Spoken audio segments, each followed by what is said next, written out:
नमो तस् भगवतो अरहतो सम्मा संबुदस्स नमो तस् भगवतो अरहतो सम्मा संबुदस्स नमो तस् भगवतो अरहतो सम्मा संबुदस्स.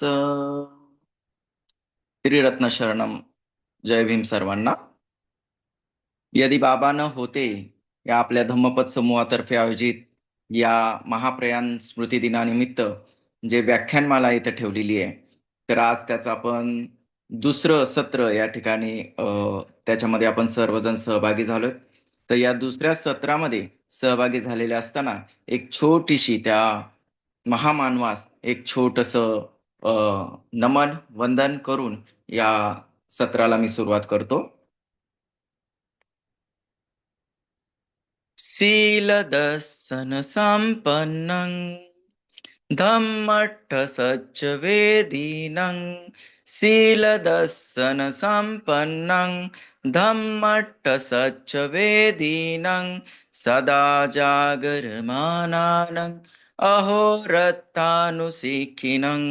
सदा जागरमानानं अहोरत्तानुशिखिनं न चाहु न च भविष्यति न चेतरहि विज्जति न चाहु न च भविष्यति न चेतरः विज्जति चागवन्तं पुरीशं बहुसुतो भीमरावं चागवन्तं पुरीशं बहुसुतो भीमरावं महापण्डितो महानायको तथागतस्य शावको महापण्डितो महानायको तथागतस्य शावको वन्दामि भीमरावं वन्दामि भीमरावं वन्दामि भीमरावं. साधू साधू साधू.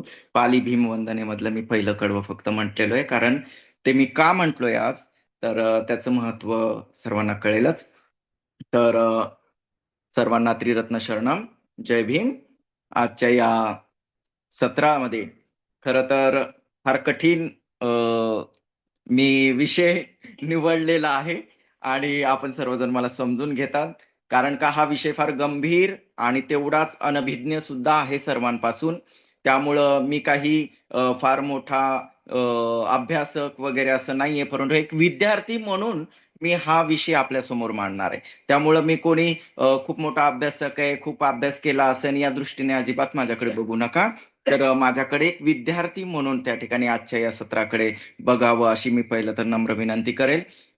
आणि दुसरी गोष्ट म्हणजे एक धम्म उपासक, चांगला धम्म उपासक होण्याचा मी प्रयत्न करतोय, धम्माचा स्टडी करण्याचा प्रयत्न करतोय. त्यामुळे मी कोणी पाली अभ्यासक किंवा भाषेचा अभ्यास नाहीये, तर एक धम्माचा आणि आपल्या मार्फत माझं ज्ञान हे द्विगुणितच त्या ठिकाणी झालेलं आहे, होत आहे. तर त्याबद्दल मी आपल्या सर्वांबद्दल एक कृतज्ञता तर व्यक्तच करतो. आणि 3 डिसेंबर ते 6 डिसेंबर याच्यामध्ये हा जो अद्वितीय आपला अभ्यासक्रम चालू आहे, तर त्याबद्दल खरंच ही बाबासाहेबांना एक श्रद्धांजली देण्याचा प्रयत्न करतोय. आणि भीमराव सरांनी जे सत्र घेतलं त्याच्या पुढची बाजू मी या ठिकाणी मांडतोय, ना की मी त्यांच्या वरचढ काही सांगण्याचा प्रयत्न करणार आहे. तर माझा विषय आज मी जो निवडला होता तो होता अर्थशास्त्रज्ञ बाबासाहेब. अर्थशास्त्रज्ञ बाबासाहेब कशा पद्धतीने अर्थशास्त्रज्ञ होते. तर अर्थशास्त्र म्हणजे काय, आणि आपण पाहतो की अर्थशास्त्र हे कशाला म्हटलं जातं. याच्यात मी जास्त खोलामध्ये नाही जाणार आहे, परंतु अर्थशास्त्र हे एक सामाजिक शास्त्र आहे. अर्थशास्त्र काय, एक सामाजिक शास्त्र आहे. आणि ते जे संसाधन असतं, जे मर्यादित संसाधन असतात त्याचा वापर करून आणि सेवांचं उत्पादन, वितरण आणि उपभोग कसा केला जातो याचा अभ्यास करतं. याची व्याप्ती कशी आहे, अत्यंत सूक्ष्म त्याला मायक्रो म्हणतात आणि स्थूल त्याला मॅक्रो म्हणतात. अशा दोन मुख्य भागांमध्ये विभागली जाते.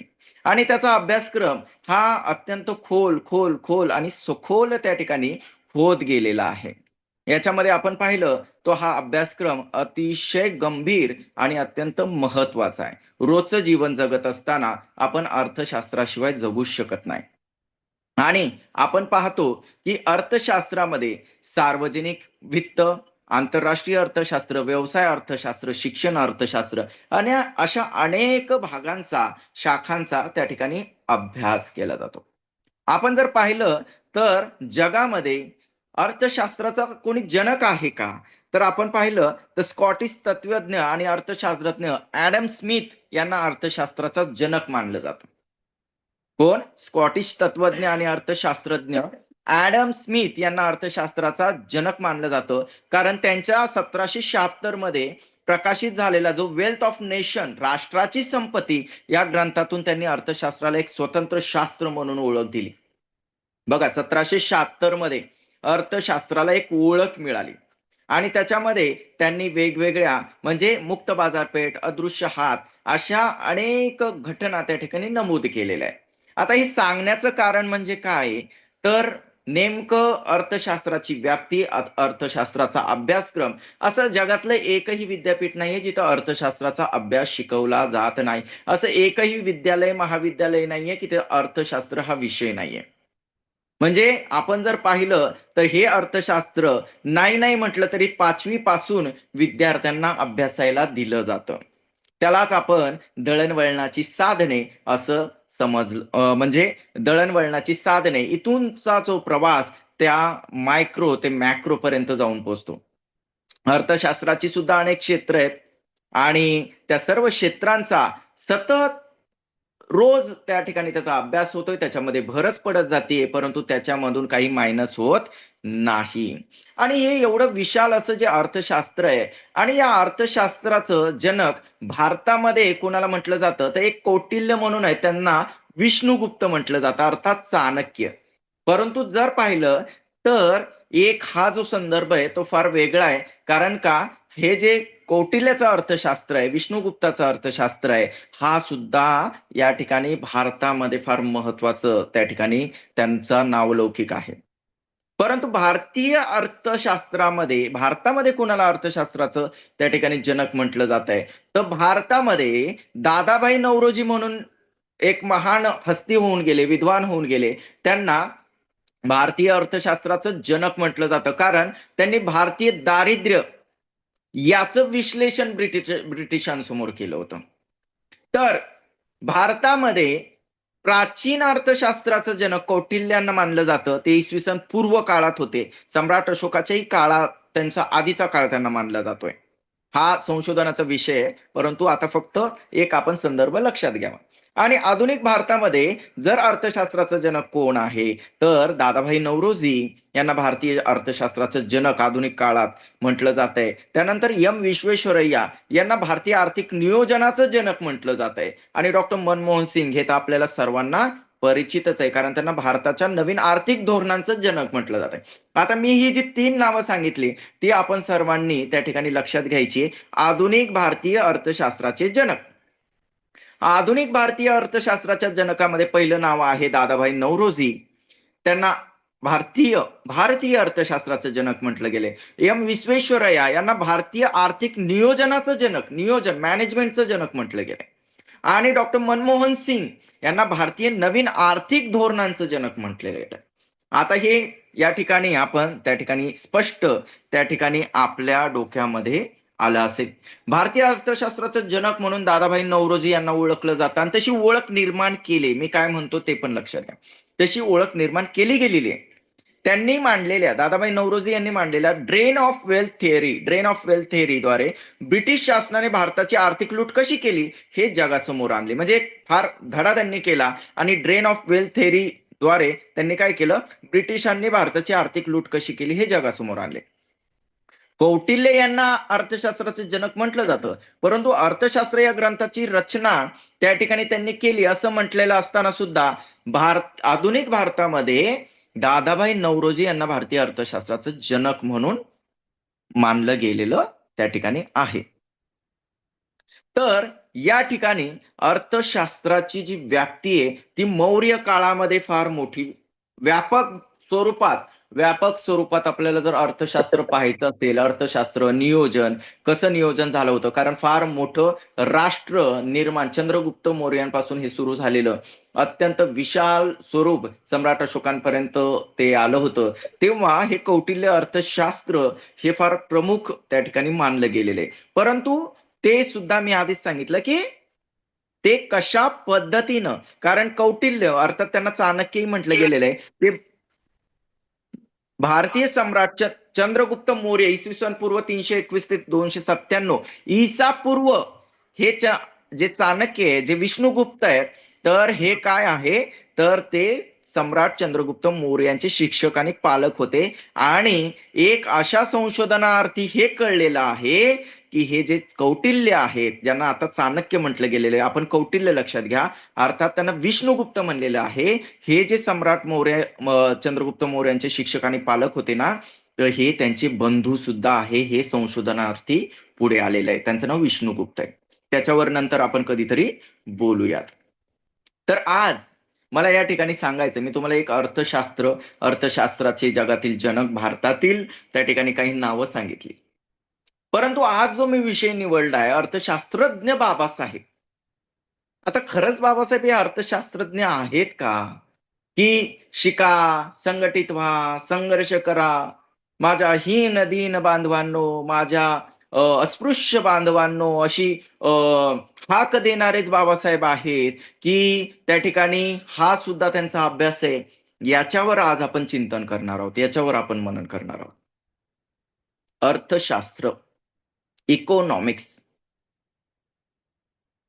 तर आपण पाहिलं की अर्थशास्त्रामध्ये जे परदेशी लोक आहेत ना, त्यांचं फार कौतुक जगामध्ये होत असताना आपण पाहिलेलं आहे. परदेशी लोकांचं कौतुक फार झालेलं आहे. परंतु आपल्यातीलच बाबासाहेबांचं मात्र कौतुक या भारतामध्ये झालेलं नाहीये, एवना ते टाळलेलं आहे. ते त्याच्यावर काय म्हणतात, अनभिज्ञ, मुद्दामून अनभिज्ञ त्या ठिकाणी त्यांना ठेवलेलं आहे. असं का झालं बरं? तर बाबासाहेबांची प्रतिमा जास्त राजकीय, दलित उद्धारक, वकील, बौद्ध धर्म उद्धारक अशी जास्त करण्यात आलेली आहे. येत आहे ना लक्षात? काय बाबासाहेबांची प्रतिमा, म्हणजे आपण आता सध्या आपण फक्त आपल्यावर बोलतोय, इथं कोणालाही कुणावरही आपण हे चिंतन मनन चाललोय. मी तुम्हाला इथं कसल्याही प्रकारे लेक्चर देत नाहीये, तर आपण याच्यावर चिंतन करणार आहोत. बाबासाहेबांची प्रतिमा ही जास्त राजकीय, दलित उद्धारक, वकील, बौद्ध धम्म उद्धारक अशी जास्त करण्यात आलेली आहे. त्यामुळे अर्थशास्त्रज्ञ ही प्रतिमा पुढे आणलेली नाही. असं का झालं बरं? परंतु त्याला कारणही दिली जातात, की काय होतं, की काही जण काय म्हणतात, अरे परदेशी लोकांचं जास्त कौतुक केलं जातं, घरच्याच लोकांचं, आपल्याच देशातील लोकांचं कोणाचं कौतुक होतं का कधी? आणि दुसरी गोष्ट काय, अरे बाबासाहेबांनी जास्त दलित उद्धारासाठी, अस्पृश्यता निवारण्यासाठी आणि मतांचा अधिकार आणि राज्यघटनेसाठी काम केलंय. त्यामुळे अर्थशास्त्रज्ञ हे काही म्हणणं बाबासाहेबांना योग्य होत नाही असं म्हटलं जातं. अशा लोकांना आपण त्या ठिकाणी सांगितलं पाहिजे, कारण का, हे बघा, न्यायमूर्ती महादेव गोविंद रानडे त्यावेळेचे आणि दादाभाई नौरोजी हे पण त्या काळात राजकीय, सामाजिक याच्यामध्ये कार्य करत होते. परंतु तरीही त्यांचं अर्थशास्त्रातील योगदान का पुढे आणलं? का त्यांना दृष्टीआड होऊ दिलं नाही? तेही सामाजिक क्षेत्रामध्ये, राजकीय क्षेत्रामध्ये, धार्मिक क्षेत्रामध्ये कार्यरत होते.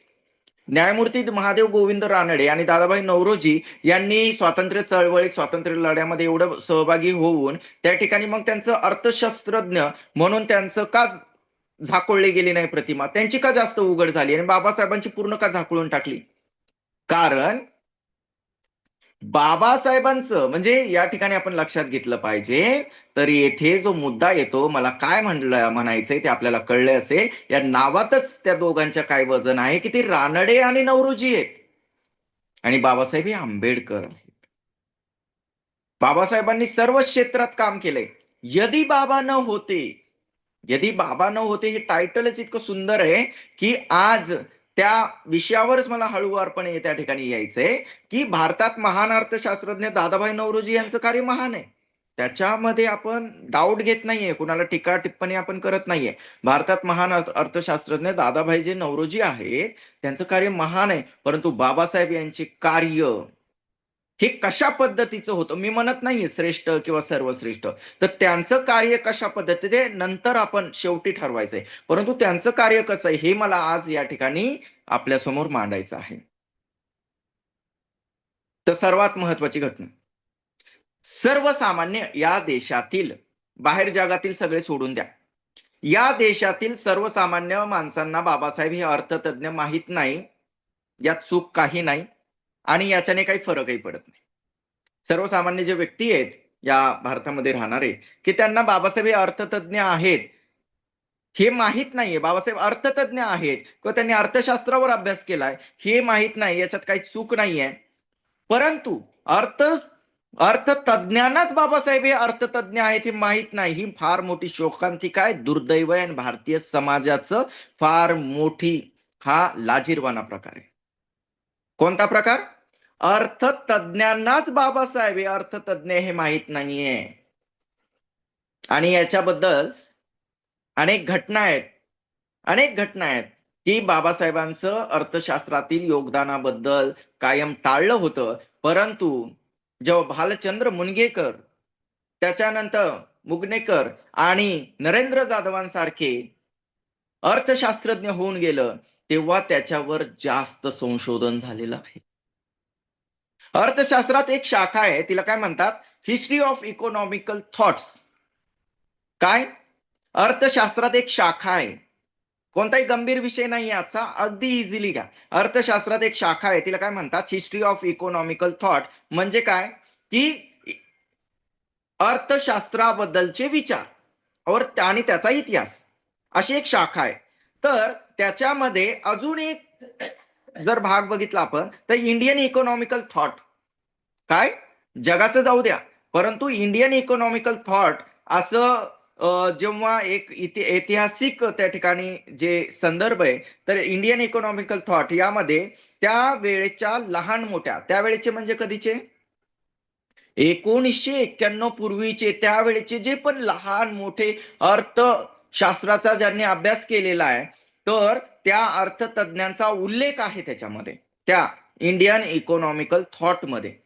आता ही अर्थशास्त्रज्ञ कसे आहेत माहितीये का? यांनी 2 ओळीचे, 2.5 ओळीचे, 5 ओळीचे, 10 ओळीचे, 40 ओळीचे काही लिखाणं केलेली आहे, तर त्यांचा उल्लेख आहे अर्थशास्त्र त्या इंडियन इकॉनॉमिकल थॉट मध्ये. परंतु दुर्दैव हे की इतके महान अर्थशास्त्राचे अभ्यासक, बाबासाहेबांचा नामोल्लेख पण इथे नाही. कधीच्या? 1991च्या पूर्वीच्या अर्थशास्त्रज्ञांमध्ये, अर्थतज्ञांमध्ये बाबासाहेबांचा नाही. आणि त्याच्याही पेक्षा दुर्दैव काय आहे माहितीये का?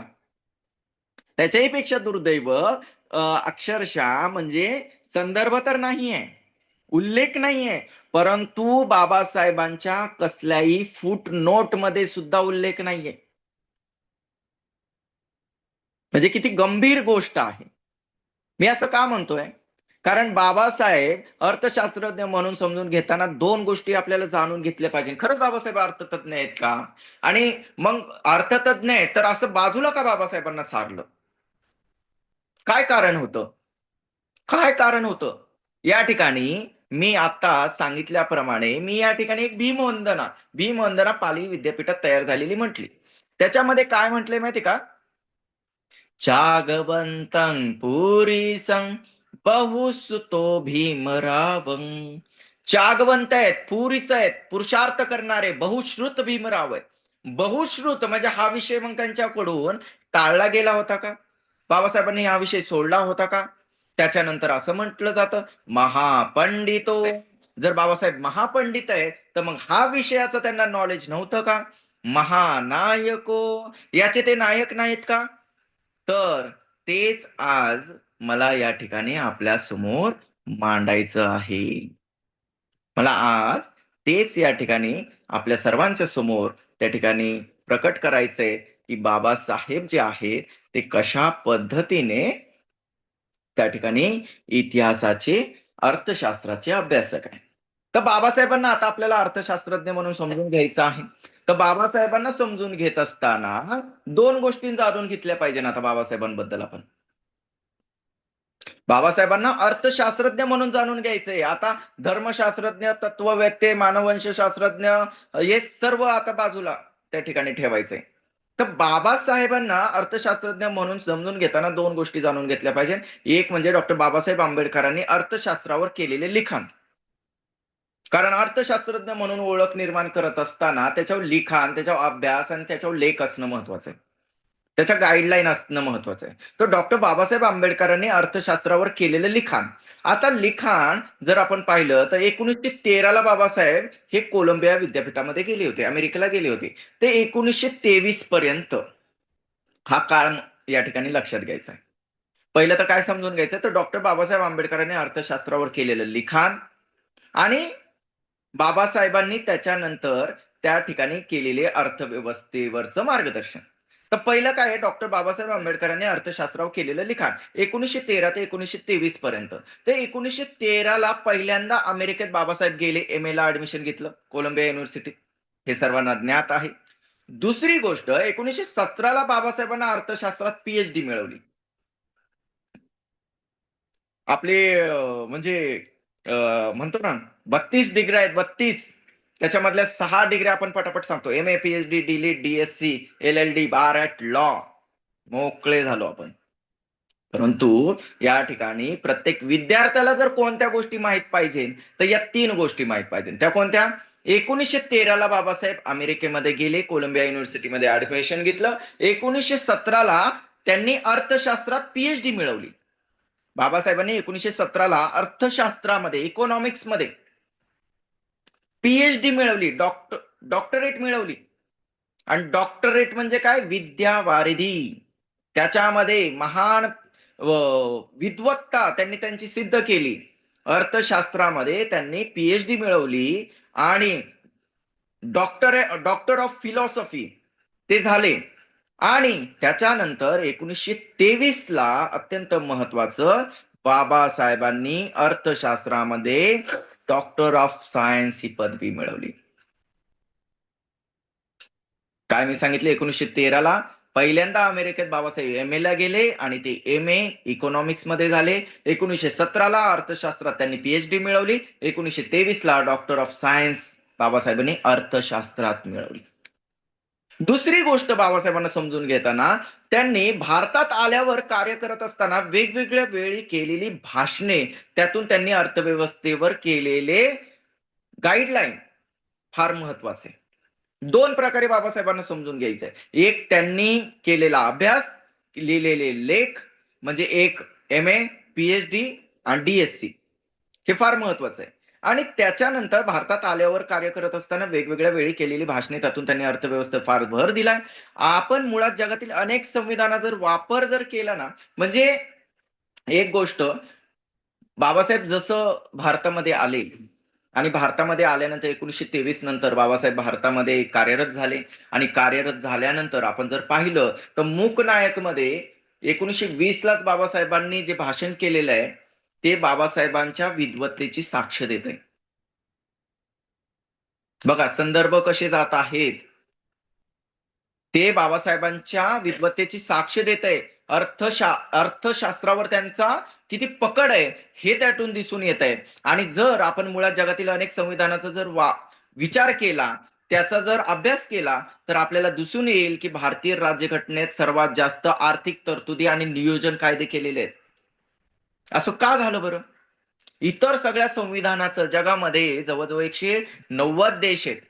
आता आपण असं समजू 200 देश आहेत. आणि त्या सर्व देशांच्या जर संविधानाचा अभ्यास केला तर आपल्याला दिसून येईल की जगातली सगळ्यात मोठी राज्यघटना ही भारतीय राज्यघटना आहे. आणि या राज्यघटनेमध्ये सर्वात जास्त आर्थिक तरतुदी आणि नियोजनाचे आणि त्याबद्दलचे कायदे या ठिकाणी झालेले आहेत. असं का झालं? कारण का राज्यघटनेचे शिल्पकारच डॉक्टर बाबासाहेब आंबेडकर हे अर्थतज्ञ आहेत. आलं सर्वांच्या लक्षात? कारण त्या राज्यघटनेचे शिल्पकार डॉक्टर बाबासाहेब आंबेडकर हे अर्थतज्ञ होते. बाबासाहेबांच्या अर्थशास्त्रावर 3 ग्रंथ आहेत. आता महत्वाची गोष्ट, बाबासाहेबांचे अर्थशास्त्रावर त्या ठिकाणी 3 ग्रंथ आपल्याला दिसून येतात. कोणते ग्रंथ आहेत बाबा? तर एम ए साठी बाबासाहेबांनी एक ग्रंथ निवडला होता. एम ए साठी बाबासाहेबांनी कशावर एम ए केलंय बाबासाहेबांनी? Master of arts. तर याच्यामध्ये बाबासाहेबांनी administration and finance of East India company याच्यावर प्रबंध केलेला आहे. याच्यावर बाबासाहेबांनी त्यांचा एक थिसिस आहे आणि हा थिसिस पण महत्वाचा आहे, परंतु तो जो थिसिस आहे तो 42 पेजचा आहे. किती? 42 पेजचा हा थिसिस आहे. तो काय आहे? Finance of administration and finance of East India Company, जी भारतामध्ये जे 1800च्या काळामध्ये जी इंग्रज आले होते, त्यांनी ईस्ट इंडिया कंपनी स्थापन केली होती. तर त्यांचं ऍडमिनिस्ट्रेशन आणि त्यांचं नियोजन, वित्त व्यवहार कसे होते याच्यावर बाबासाहेबांनी एम ए केला होता. दुसरा जो ग्रंथ आहे तो बाबासाहेबांचा आहे 1923 ला पीएचडी साठी, आणि तो आहे the evolution of provincial finance in British India. माझं जरा बोलताना इंग्लिश चुकू शकतो, तर काय असेल तर मला तुम्ही मेसेजवर नक्की सांगा. तर बाबासाहेबांचा 1923 ला जो प्रबंध आहे पीएचडी साठी तो आहे the evolution of provincial finance in British India. पीएचडीचा ग्रंथ आहे. आणि तिसरा जो ग्रंथ आहे तो आहे आणि अत्यंत महत्वाचा असा ग्रंथ आहे आणि तो सर्वात मोठा आहे, आणि तो म्हणजे डॉक्टर ऑफ सायन्स साठी बाबासाहेबांनी इकॉनॉमिक्स मध्ये डॉक्टर ऑफ सायन्स मिळवलं होतं. आणि तेव्हा त्यांचा जो ग्रंथ आहे बघा, पहिला थिसिस आहे, दुसरा प्रबंध आहे आणि तिसरा ग्रंथ आहे, आणि त्या ग्रंथाचं नाव आहे the problem of rupee, its origin and solution. The problem of rupee, its origin and solution. म्हणजे याच्यामध्ये 1920 पर्यंतची त्या ठिकाणी माहिती त्या ठिकाणी आपल्याला दिसून येते.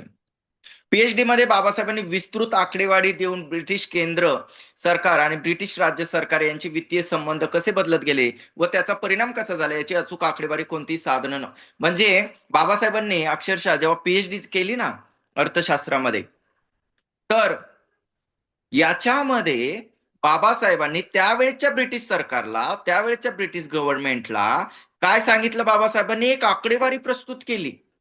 आणि आकडेवारी कोणती प्रस्तुत केली आहे त्या ग्रंथामध्ये? बाबासाहेबांनी ब्रिटिश केंद्र सरकार आणि ब्रिटिश राज्य सरकार यांचे वित्तीय संबंध कसे आहेत, ते कसे वेळोवेळी बदलत गेले आहे, त्याचा परिणाम काय झाला याची अचूक आकडेवारी बाबासाहेबांनी दिलेली आहे. आणि ही आकडेवारी देत असताना एक गोष्ट लक्षात घेतली पाहिजे, त्यावेळेस कोणतीही संसाधनं नव्हती.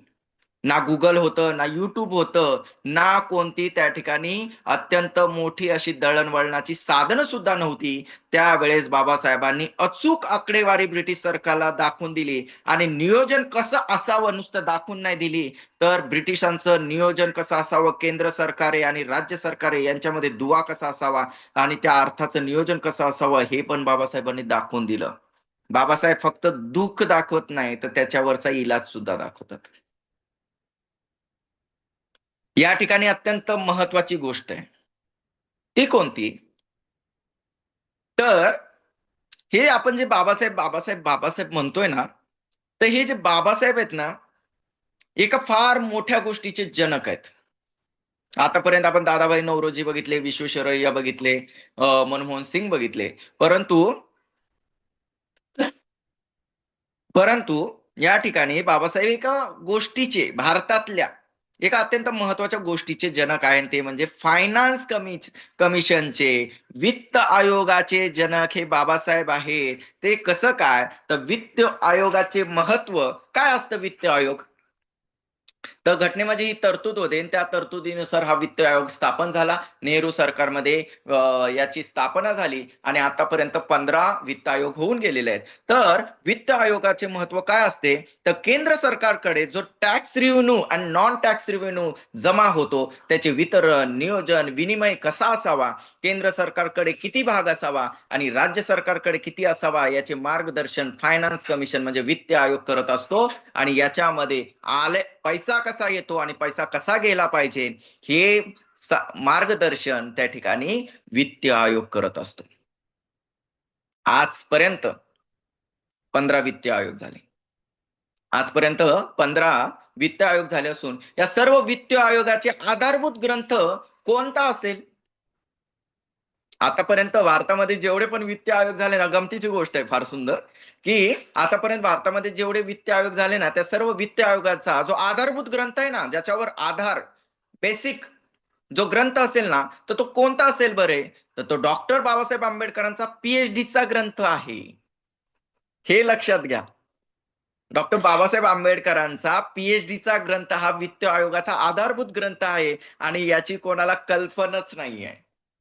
म्हणून तर म्हटलं ना, की जे अर्थतज्ञ आहेत त्यांनाच माहित नाहीये बाबासाहेब अर्थतज्ञ आहेत. म्हणजे it's so important book of finance. बाबासाहेबांचे वित्तीय मार्गदर्शन कालातीत आहे. आणि हे कालातीत का आहे? आणि हे कुणी म्हटलं की बाबासाहेबांचं वित्तीय मार्गदर्शन कालातीत आहे? याला कुणी आव्हान देऊ शकत नाही. तर ज्यांनी अर्थशास्त्राचं नोबेल पारितोषिक ज्यांनी विजय मिळवला असे डॉक्टर अमर्त्य सेन हे त्या ठिकाणी म्हणतात की डॉक्टर बाबासाहेब आंबेडकरांचे वित्तीय मार्गदर्शन कालातीत आहे, याला कुणी आव्हान देऊ शकत नाही. आणि मी माझ्या अर्थशास्त्रामध्ये मी डॉक्टर बाबासाहेब आंबेडकरांना माझा बाप मानतो, असं अमर्त्य सेन बोलले होते. कोण आहे ते अमर्त्य सेन? हे पण आपल्याला त्या ठिकाणी आपण जर पाहिलं तर हे बंगाली आणि भारतीय अर्थशास्त्रज्ञ असून त्यांनी काय केलंय, कल्याणाभिमुख अर्थशास्त्र आणि सामाजिक पर्याय सिद्धांत याच्यासाठी त्यांना नोबेल पारितोषिक मिळालं होतं. गरिबी, आरोग्य, शिक्षण, मानवी विकास आणि एकूणच मानवी कल्याण त्यांच्या विचाराचा गाभा आहे. भारतीय केंद्र शासनाचे नालंदा विद्यापीठाच्या निर्मितीमध्ये बनवलेल्या नालंदा मार्गदर्शक समूहाचे ते अध्यक्ष असून 40 वर्षात त्यांची 30हून अधिक त्या ठिकाणी पुस्तकं प्रकाशित झालेली आहे. ऑक्सब्रिज कॉलेजचे आशियाई प्रमुख आहेत. आणि हे जे अमर्त्य सेन आहे, जे म्हणतात की भारतीय अर्थशास्त्रात मध्ये डॉक्टर बाबासाहेब आंबेडकर हे माझे पिता आहेत, तर त्यांचं जे शिक्षण झालेलं आहे ते लक्षात घेण्यासारखं आहे. कोण आहे ही व्यक्ती की एवढं मोठं वक्तव्य करत आहे? तर हार्वर्ड विद्यापीठामध्ये ते शिकलेले आहेत. केम्ब्रिज विद्यापीठात 1998 ते 2004 पर्यंत शिकलेले आहेत. हार्वर्ड विद्यापीठात 1988 ते 1998 10 वर्ष ते त्या ठिकाणी प्रशिक्षण घेतलेलं. ऑक्सफर्ड विद्यापीठामध्ये ते त्यांचं शिक्षण झालेलं आहे. लंडन अर्थशास्त्र विद्यालयामध्ये, लंडन स्कूल ऑफ इकॉनॉमिक्स मध्ये जिथं बाबासाहेब शिकले तिथं ते शिकलेले आहेत. 1971 ते 1977 ते तिथे ते दिल्ली अर्थशास्त्र विद्यालयात त्यांचं मूळ शिक्षण झालेलं आहे. केम्ब्रिज विद्यापीठ, जाधवपूर विद्यापीठामध्ये त्या ठिकाणी शिकलेली व्यक्ती त्या ठिकाणी काय म्हणतीये की बाबासाहेब हे माझे अर्थशास्त्राचे पिता आहेत. आणि असं म्हणणारे बाबासाहेब जर एक नोबेल पारितोषिक विजेता व्यक्ती असं म्हणत असेल, तर आपण समजून घेतलं पाहिजे की बाबासाहेब हे काय आहे. जर वित्त आयोगाचं आधारभूत ग्रंथ जर बाबासाहेबांचा पीएचडीचा ग्रंथ आहे, तर विचार करा बाबासाहेबांची दूरदृष्टी किती महान आहे. बाबासाहेबांची दूरदृष्टी, बाबासाहेबांचा भविष्याकडे घेण्यायोग्य वेध केवढा महान आहे, हे आपण त्या ठिकाणी समजून घेतलं पाहिजे. बाबासाहेबांचा अर्थशास्त्रावरील सर्वात महत्वाचा ग्रंथ कोणता असेल, तर तो डॉक्टर ऑफ सायन्स साठी निवडलेला the problem of rupee, its origin and solution. रुपयाचा प्रश्न, त्याचा उद्गम आणि उपाय. हा सर्वात मोठा ग्रंथ आहे. का हा सर्वात मोठा ग्रंथ आहे? हा ग्रंथ काय सिद्ध करतो? हा ग्रंथ काय दाखवतो? जर आपण पाहिलं, म्हणजे मी आतापर्यंत केलेला अभ्यास आणि माझा पण इकॉनॉमिक्स हा सब्जेक्ट माझ्या कॉलेजमध्ये खूप आवडीचा होता. आणि मी इकॉनॉमिक्स मध्ये सगळ्यात हायेस्ट मार्क नेहमी मी घ्यायचो. आणि मला खूप आवडायचं. आणि इकॉनॉमिकल स्टडी करायला मला खूप आवडतं. तर मी सुद्धा आणि मी इतर अनेक अर्थतज्ञांचं जेव्हा वक्तव्य आजच्या घडीला पाहिलं, माझा आणि नरेंद्र जाधव सरांचा खूप जवळून संपर्क झाला. त्यांचा मी म्हणजे अभ्यास करण्याचा, कारण ते एक अर्थशास्त्रज्ञ आणि फार मोठे अ, अर्थशास्त्रावरील आजची फार महान अशी ती व्यक्ती आहे स्टडीमध्ये. तर ते सुद्धा म्हणतात की बाबासाहेबांचा अर्थशास्त्रावरील सर्वात महत्वाचा ग्रंथ कोणता असेल तर तो डॉक्टर ऑफ सायन्स साठी लिहिलेला the problem of rupee its origin and solution, रुपयाचा प्रश्न, त्याचा उद्गम आणि उपाय. तर हा ग्रंथ आतापर्यंत भारतीयांकडून जी पण ग्रंथ निर्मिती झाली आहे ना, तर त्याच्यामध्ये जर ग्रंथ शिरोमणी म्हणून जर कोणत्या ग्रंथाची निवड करायची असेल तर, आणि त्याच्याही मध्ये अनेक ग्रंथ आहेत, लाखो ग्रंथ आहेत, पण त्या सर्व ग्रंथांमध्ये जे काही महत्वाचे समजा 100 ग्रंथ जर आपण काढले तर पहिल्या 3 ग्रंथांमध्ये अढळ स्थान जर कायम पुढच्या हजारो वर्षांमध्ये पर्यंत जर कोणता ग्रंथ आपलं अढळ स्थान राखेल तर तो आहे the problem of rupee its origin and solution, रुपयाचा प्रश्न, त्याचा उद्गम आणि त्याचे उपाय. तर या ठिकाणी माझा आवाज सर्वांना व्यवस्थित येत असेल असं मी गृहीत धरतोय. जर काही झालं तर मेसेज करा. तर बाबासाहेब आपण समजून घेतोय अर्थशास्त्र म्हणून, आणि हे समजून जाताना आज जी काही साहित्य उपलब्ध आहेत त्याच्यातून रोज एक एक नवीन नवीन नवीन नवीन माहिती त्या ठिकाणी येत आहे, नवीन नवीन माहिती त्या ठिकाणी आपल्याला मिळत आहे. आणि आपण पाहतोय आपल्या देशामध्ये एक गोष्ट आहे की अभिनेत्याप्रमाणे नेत्यालाही ना कोणत्या साच्यात बसवायस आपला समाज आतुर असतो. एक साच्यामध्ये त्याला बसवून टाकतात. आणि त्याचं कारण काय आहे तर महत्वाचं कारण म्हणजे सामूहिक पातळीवर आहे ना आपल्याकडे सर्रास एक काय आढळतं, बौद्धिक आळस. आणि आळसच केलाय आतापर्यंत इथल्या लोकांनी, इथल्या भारतीय लोकांनी, इथल्या आंबेडकरी म्हणणाऱ्या अनेक लोकांनी बौद्धिक आळस केलाय. आणि त्या आळसापायी आपण काय केलं की बाबासाहेबांना एका साच्यात बसून दिलं, ते म्हणजे हीन दीन दलित उद्धारक. भारतीय राज्यघटनेचे शिल्पकार ही सुद्धा नंतर आपल्याला ओळख करून द्यावं लागली, त्याच्यासाठी लढा करावा लागला, अभ्यासक निर्माण झाले तेव्हा ते पुढे माहिती आली. अक्षरशः दि बुद्धा अँड हिज धम्मा याच्यामध्ये एक मनोगत आहे, त्याची मूळ प्रत पुणे युनिव्हर्सिटीमध्ये, आणि त्या मूळ प्रत पण जशीच्या तशी छापली गेलेली नाहीये असं सुद्धा म्हटलं जातंय. तर हे कधी होईल, जेव्हा आपण त्याच्यामध्ये त्या ठिकाणी व्यवस्थित स्टडी करू तेव्हा काही गोष्टी आपल्याला समजून येतील, नाहीतर आपल्याला त्या गोष्टी समजणार नाही, बाबासाहेबांचं खरं रूप आपल्याला कळणार नाही. त्यामुळे एक बौद्धिक आळस जो आहे तो प्रॉपर स्टडी आपण केला पाहिजे, तो टाळला पाहिजे, बौद्धिक आळस काढून टाकला पाहिजे. एकदा काय एका साच्यात बसून टाकलं महामानवांना की त्यांच्या स्वतंत्र आकलनाची गरजच वाटत नाही. बाबासाहेबांबद्दल हेच झालेलं आहे. तर किंबहुना हे असे डोके चालवून आकलन करून घ्यावायची वेळ येऊ नये यासाठी साच्यात बसवण्याचा आपला हट्ट असा असतो. असं साचेबद्ध मांडणी सर्वाधिक अन्याय झालेली व्यक्ती म्हणजे डॉक्टर बाबासाहेब आंबेडकर. अनेक महामानव आहेत की त्यांना साचेबद्ध त्या ठिकाणी बसवलं गेलेलं आहे, परंतु सगळ्यात जास्त जर आतापर्यंत अन्याय कुणावर झालाय ना, म्हणजे जिवंत होते तेव्हाही, आणि जीव म्हणजे बाबासाहेब या देह त्यागला का म्हणजे स्मृतिशेष झाले तेव्हाही त्यांच्यावर अन्यायच झालेला आहे, आणि या अन्यायावर काही कुणी वाचा फोडलेली नाहीये. आपण पाहतोय की त्यांचं चवदार तळे ते घटनाकार या एवढ्या मोठ्या आकाराच्या साच्यात डॉक्टर बाबासाहेबांची प्राण प्रतिष्ठापना करून टाकलेली आहे. आणि त्यांच्या व्यक्तिमत्वातील एका सर्वात मोठा जर सर्वात मोठी कोणती गोष्ट असेल तर सर्वात मोठा जो पैलू आहे किंवा त्यांच्या सर्वात महत्वाच्या पैलूकडे आपण सातत्याने दुर्लक्ष केलं आहे, आणि तो दुर्लक्षित पैलू म्हणजे अर्थशास्त्री आंबेडकर, अर्थतज्ञ आंबेडकर याच्याकडे सगळ्यात जास्त दुर्लक्ष झालेलं आहे. बाबासाहेब शिक्षणाने अर्थवेत्ते होते. मुंबई विद्यापीठातून अर्थशास्त्र आणि राज्यशास्त्राची मूलभूत पदवी प्राप्त केल्यानंतर जगातील 2 महत्वाच्या विद्यापीठात त्यांना अर्थशास्त्राचं उच्च शिक्षण घेता आलं. 2 ठिकाणी बाबासाहेबांनी अर्थशास्त्रावर आपला अभ्यास केलेला आहे. एक म्हणजे अमेरिकेतील कोलंबिया विद्यापीठ. बाबासाहेबांचा कोलंबिया विद्यापीठ स्टॅच्यू का आहे? रिसर्च करा सर्वांनी. फक्त त्यांनी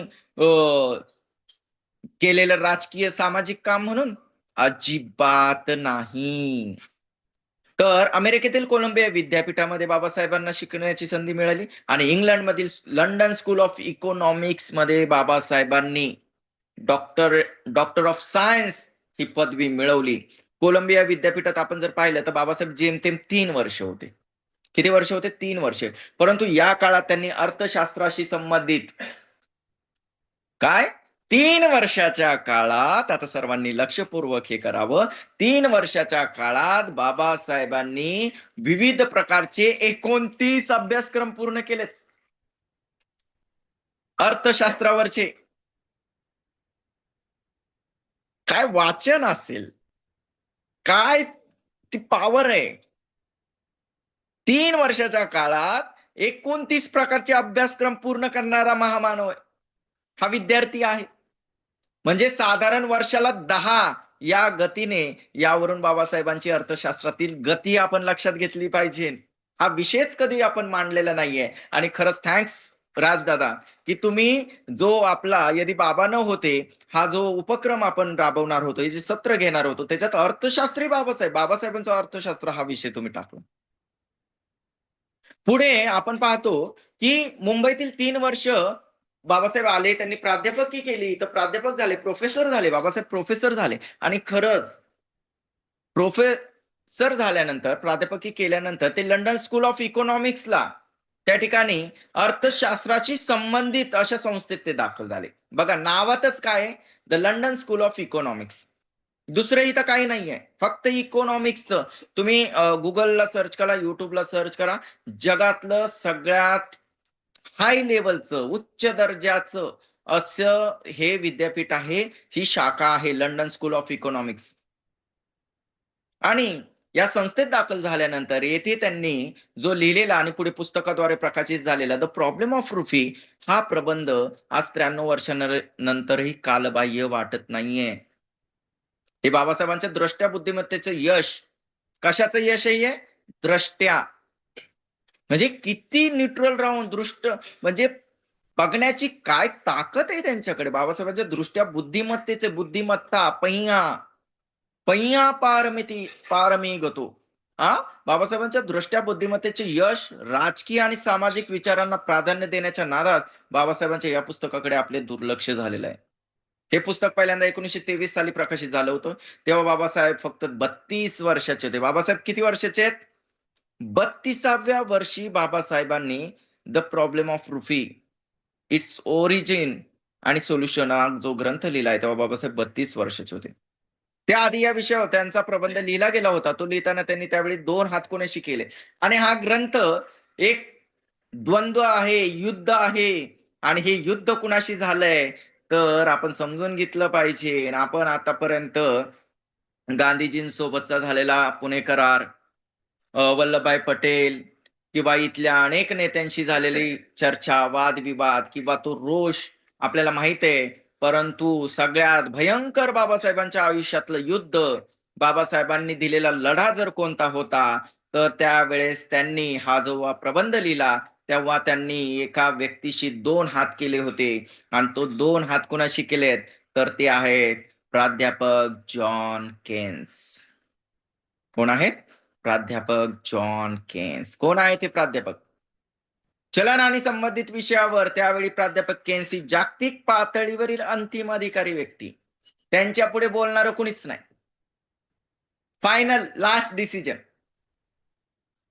चलन आणि संबंधित विषयावर त्यावेळी प्राध्यापक केन्स ही जागतिक पातळीवर अंतिम अधिकारी व्यक्ती. हा विषय प्राध्यापक केन्स यांनी करून ठेवलेल्या कामाची दखल न घेता पुढे नेता येणे अशक्य.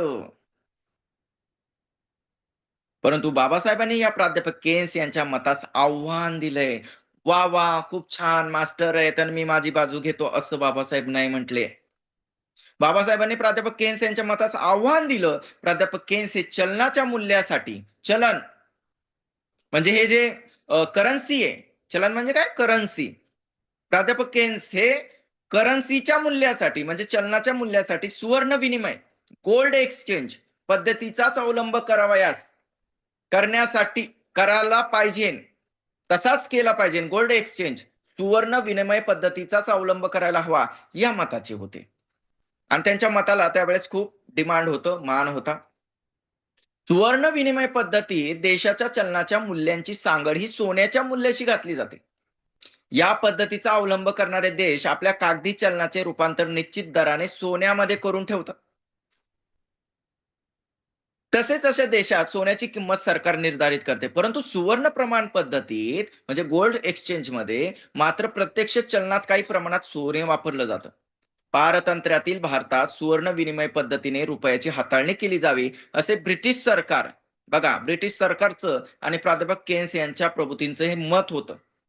परंतु बाबासाहेबांनी अत्यंत हिरहिरीने ते मत खोडून टाकलं. बघा, त्यावेळेस शासन करणारे ब्रिटिश आणि त्यांना आव्हान कोण देतंय? तर एका गुलाम देशाचा एक विद्यार्थीच आहेत अजून ते कोणते नेते नव्हते बाबासाहेब. एक विद्यार्थी चॅलेंज करतोय एवढ्या मोठ्या ब्रिटिश सरकारला आणि प्राध्यापक केन्स यांना. बाबासाहेबांनी ते मत खोडून काढलं. त्यांचं म्हणणं होतं, की सुवर्ण विनिमय प्रमाण पद्धतीत चलनस्थैर्य येऊ शकत नाही.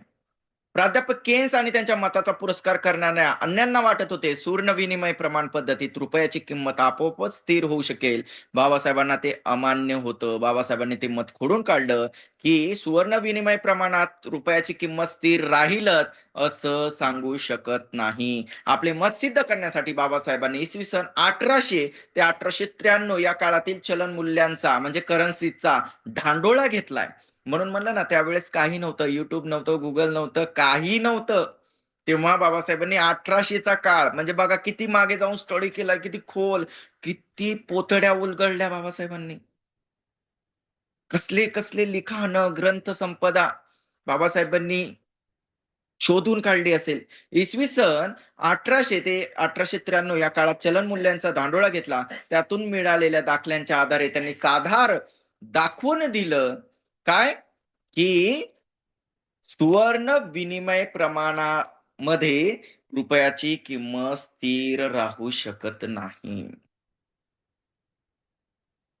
तर हा तर आत्ताशी सारांश झालाय. परंतु मी जास्त वेळ घेणार नाही. एक थोडंसं हे लक्षात येण्यासाठी बाबासाहेब हे अर्थशास्त्रज्ञ काय आहे? तर याच्यामध्ये डॉक्टर बाबासाहेब आंबेडकरांनी जो प्रॉब्लेम ऑफ रुपी हे पुस्तक प्रकाशित झालं 1923 साली लंडनमध्ये. तेव्हा ते केवळ 32 वर्षाचे होते आपल्याला माहिती आहे.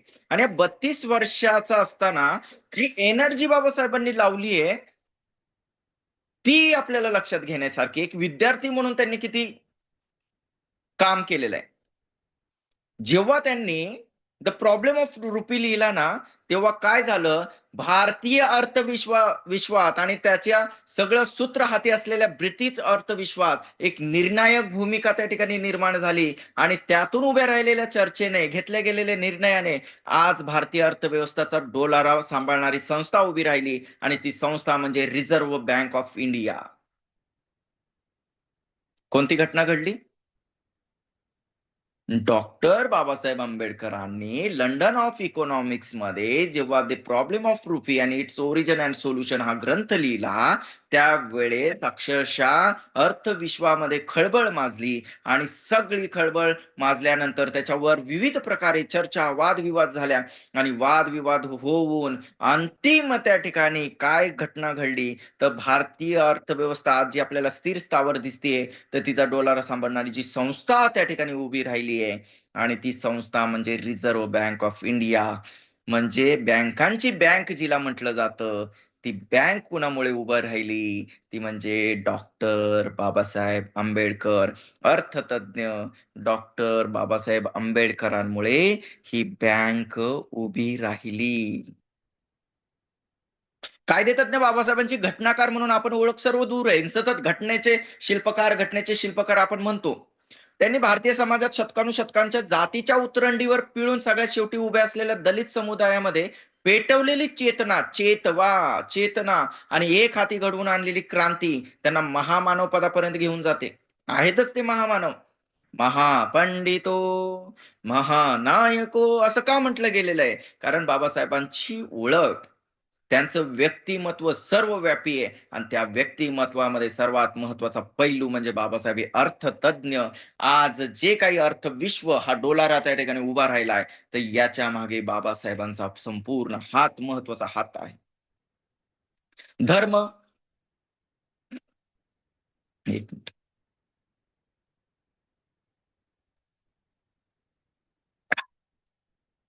धर्म, मानववंशशास्त्र, सामाजिक शास्त्र, राज्यशास्त्र, एक ना एक अनेक कोणतेही विषय त्यांच्या प्रज्ञेच्या कक्षेतून सुटलेले नाहीयेत. पण त्यांच्या उपलब्ध सर्व लेखनातून आणि भाषणातून, इतर साहित्यातून एक गोष्ट प्रकर्षाने जाणवते, ती म्हणजे त्यांच्या बुद्धीच्या आणि हृदयाच्या. बघा, बाबासाहेबांच्या बुद्धीच्या आणि हृदयाच्या सर्वात जवळ असणारा विषय कोणता आहे? तो म्हणजे अर्थशास्त्र.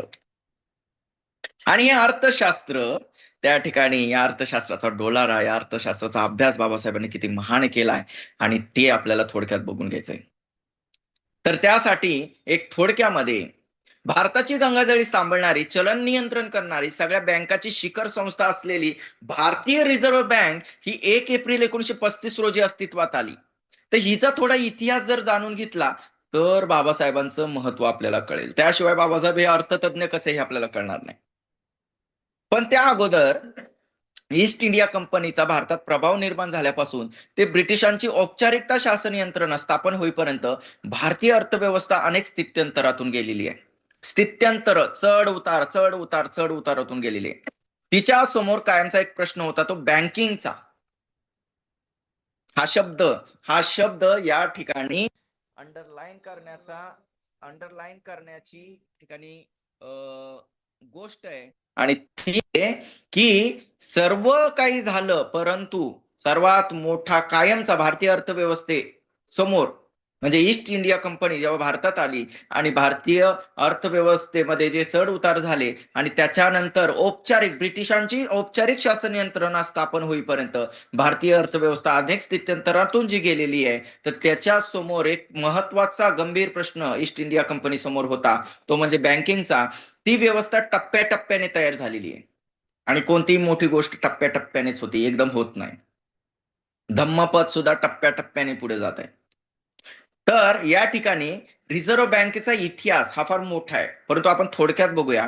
ईस्ट इंडिया कंपनी ही भारतामध्ये आलती, त्यालाच पुढे आपण ब्रिटिश शासन म्हणतो. ईस्ट इंडिया कंपनी व्यापाराच्या दृष्टीने भारतामध्ये आली आणि भारतात ब्रिटिश साम्राज्याचा पाया रचणाऱ्या सुरुवातीच्या काही लोकांमध्ये वॉरन हेस्टिंग्स नाव कायम येतं. कोणाचं नाव येतं? Warren Hastings. त्यांनी 1773 मध्ये पहिल्यांदा general bank of Bengal and Bihar ही कंपनीच्या व्यवहारांसाठी स्थापन केलेली आहे. पहिली बँक त्यांनी तयार केली होती, वॉरन हेस्टिंग्स. तेव्हा ते नाकारण्यात आलं, पण नंतर अल्पावधीतच कंपनीचा विस्तार वाढला आणि म्हणजे त्यांनी सुचवलं होतं की एक बँक तयार करा आणि तिचं नाव त्यांनी जनरल बँक ऑफ बंगाल आणि बिहार असं नाव सुचवलं होतं. तेव्हा ते नाकारण्यात आलं, पण नंतर अल्पावधीतच कंपनीचा विस्तार वाढला आणि 1806 मध्ये बँक ऑफ बंगालची स्थापना करण्यात आली. किती? 1806 मध्ये बँक ऑफ बंगालची स्थापना झाली आणि तिला बंगाल आणि बिहार प्रांतात स्वतःचं चलन वाटण्याचं अधिकार सुद्धा मिळाले. नंतर आपण पाहतो की मराठा साम्राज्याचा अंत झाला 1800च्या काळात. मराठा साम्राज्याच्या असतानंतर जसं ब्रिटिश साम्राज्य जसं देशभर पसरलं, तसं 1840 मध्ये बँक ऑफ बॉम्बे आणि 1843 मध्ये बँक ऑफ मद्रास स्थापन करण्यात आले. म्हणजे किती बँक झाल्या? 3. या तीनही बँकांना प्रेसिडेन्सी, प्रतिनिधी स्वरूपाच्या बँक्स म्हटलं जातं आणि त्या त्यांच्या प्रांतातले व्यवहार त्या करायच्या. 1857च्या पहिलं स्वातंत्र्य समर झालं, 1857ला सुरू झालं स्वातंत्र्य समर. त्यानंतर कंपनी जाऊन ब्रिटिश सरकारचं काय झालं, आता ईस्ट इंडिया कंपनी नाही राहिली. पहिलं काय होतं बघा, कंपनी. पण त्याच्यानंतर ब्रिटिश सरकारच्या राणीच्या नावाने अंमल सुरू झाला, कारण राणी येणार आहे आणि मग त्यांनी आपला संपूर्ण भारत, संपूर्ण म्हणजे त्यावेळेस आपण पाहतो बर्मा, बांगलादेश, अफगाणिस्तान, पाकिस्तान या सर्वांवर एक छत्री अंमल करून आता राणीच्या नावाने त्यांनी अंमल सुरू केला. त्यानंतर भारतात आर्थिक, औपचारिक, विस्तारित बँकिंग व्यवस्था निर्माण करण्यासाठी हालचाली सुरू झाल्या, विचारमंथन सुरू झालं आणि 1861ला ब्रिटिश सरकारनं काय केलं, पेपर करन्सी ऍक्ट करून चलनाचे सारे अधिकार आपल्या हातात घेतले. त्यावेळेस जे सर्व काही राजे विजे होते ते सगळ्यांचे अधिकार मिटून टाकले आणि पेपर करन्सी ऍक्ट त्यांनी तयार केला. तेव्हापासून सगळ्या देशासाठी एक केंद्रीय व्यवस्था असणारी सेंट्रल बँक असावी. हॉर्न वाजतोय तेव्हा सगळ्या देशांसाठी एक केंद्रीय व्यवस्था असणारी सेंट्रल बँक असावी असा विचार बोलून दाखवला जाऊ लागला. भारताचं चलन तेव्हा चांदीच्या प्रमाणात होतं. कशाच्या? चांदीच्या. पण 1892 मध्ये जेव्हा सोन्याच्या तुलनेत चांदीचे दर घसरले, तेव्हा भारताच्या चलन प्रश्नाचा अभ्यास करणाऱ्या समितीत बँक ऑफ इंग्लंडच्या धर्तीवर भारतातही केंद्रीय बँक असली पाहिजे, एकच बँक असली पाहिजे असं सुचवलं. पण हा सोपा निर्णय नव्हता, कारण अनेकांचे व्यावसायिक हितसंबंध त्यात होते. काय होतं त्यात? व्यावसायिक हितसंबंध. त्यामुळं लगेच परमिशन मिळाली नाही. पुढे अनेक वर्ष काही झालं नाही. त्यानंतर या विषयामध्ये म्हणजे 1913 मध्ये प्राध्यापक केन्स यांचा प्रवेश झालेला आहे. आता हे केन्स कोण आहे? जे केम्ब्रिज विद्यापीठातलं नावाजलेलं एक अर्थशास्त्रज्ञ आहेत. केम्ब्रिज विद्यापीठातले बरं का. प्राध्यापक केन्स. हे नाव महत्वाचं आहे, कारण का तर डॉक्टर बाबासाहेब आंबेडकरांच्या संदर्भात ते आहे. या केन्स यांच्यामुळेच कळणार आहे की बाबासाहेब हे काय आहे आणि बाबासाहेबांचा प्रताप काय आहे. ते भारतीय चलनाचं स्थैर्य आणि सरकारी पतपुरवठा यावर अभ्यास करण्यासाठी जे चेंबरलेन कमिशन होतं, ज्याला royal commission on Indian finance and currency असंही म्हणायचं. काय म्हणतात त्याला? चेंबरलेन कमिशन जे होतं ना, की ज्याला royal commission on Indian finance and currency असं म्हणायचे, त्याचे ते सभासद झाले. कोण? प्राध्यापक जॉन केन्स. फार मोठे अर्थशास्त्रज्ञ. केन्स यांचा भारतीय चलन आणि अर्थव्यवस्था यांचा गाढा अभ्यास होता. बघा ना, असंच कोणी त्यांना मोठं केलेलं नाहीये. केन्स यांचा भारतीय चलन आणि अर्थव्यवस्था यांचा गाढाच अभ्यास होता. तोपर्यंत भारतीय उपखंडात रुपया हे चलन स्थिरावलं होतं. भारतीय जो उपखंड आहे त्याच्यात रुपये हे चलन स्थिरावलेलं आहे आणि स्थानिक चलन म्हणून ते सगळ्या प्रांतामध्ये स्वीकारलं गेलेलं आहे. काय झालं? स्थानिक चलन म्हणून त्याचं सुरू झाला होता व्यवहार. हे केन्स यांना दिसून आलं. 1910 मध्ये सरकारनं युनिव्हर्सल पेपर करन्सी ऍक्ट हा कायदा केला आणि 5, 10 आणि 100 रुपयाच्या नोटा त्यावेळेस चलनात आल्या 1910 ला. केन्स यांचा सहभाग असलेला चेंबरलेन कमिशन जे आहे त्यांनी 1914 मध्ये, बघा 1914 मध्ये, तेव्हा बाबासाहेब तर कोलंबिया विद्यापीठात आहे. चेंबरलेन कमिशनने 1914 मध्ये त्यांच्या अहवालात तेव्हा सुरू असलेली चलन पद्धत चालू ठेवण्याबरोबर हे सांगितलं होतं की काय, तीनही प्रेसिडेन्सी बँका म्हणजे bank of Bengal, bank of Bombay आणि बँक ऑफ मद्रास या प्रेसिडेन्सी बँक्स आहेत त्या एकत्र करण्यात यावं आणि त्यावर केंद्रीय म्हणजे सरकारी नियंत्रण असावं असं त्यांनी सुचवलं होतं. या केंद्रीय बँकेचे काम हे चलन निर्मिती करणं आणि सरकारी पतकर्ज यांचं व्यवस्थापन करणं असं असेल. हे तेव्हा त्यांनी 1914 ला सुचवलं होतं. पण आपण पाहतो पहिल्या महायुद्धानंतर ब्रिटिश सरकारनं त्याप्रमाणे 1921 साली तीनही बँकांचं एकत्रीकरण करून इम्पेरियल बँकेची स्थापना केली. काय केलं? ब्रिटिशांनी त्या तीनही बँका एकत्र केल्या आणि त्यांचं काय केलं? इम्पेरियल बँकेची स्थापना केली. मात्र तिला चलनासंबंधी अधिकार दिलेले नाही. करन्सी काय आहे, यात बाबासाहेबांचा काय रोल आहे, याच्यासाठी मी एवढं सांगत आहे. मात्र तिला चलनासंबंधी कोणतेही अधिकार दिले नाहीत. पुढे 1955 मध्ये याच बँकांचं राष्ट्रीयकरण होऊन, बघा, याच बँकांचं राष्ट्रीयकरण होऊन 1955 ला स्टेट बँक ऑफ इंडिया ही निर्माण झाली. इम्पिरियल बँकेची कोणती बँक झाली? स्टेट बँक ऑफ इंडिया, जी जगातली सगळ्यात मोठी बँक आहे आज. फार मोठी बँक आहे स्टेट बँक ऑफ इंडिया.